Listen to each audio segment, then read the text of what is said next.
家己沿海这几天的透早呢，这温度拢伫咧10度以下，也互这布地沿海一寡饲千变色的蛤蟆猪遮的沙白鱼，有的冻死，有的是寒甲掉伤。家己关农业处甲加工厂合作，启动预防性抢收。目前因为寒流冻掉伤，送去加工厂的鱼仔呢，已经有8000斤左右啊。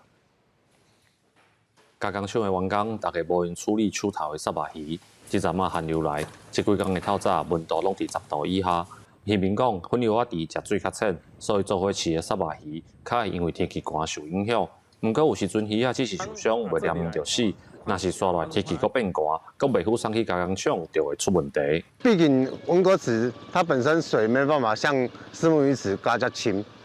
所以它冻伤的机会就当然会比虱目鱼大。会烦的啦，袂烦的，讲袂烦的小啦。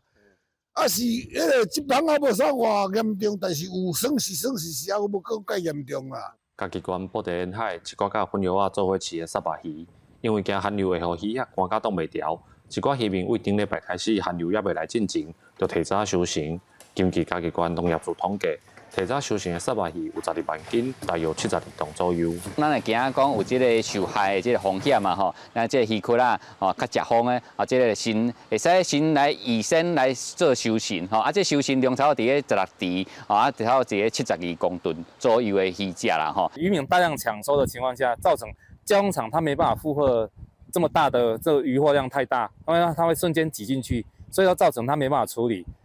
所以说会有，就是才会衍生到后面会有一些寒害的问题产生。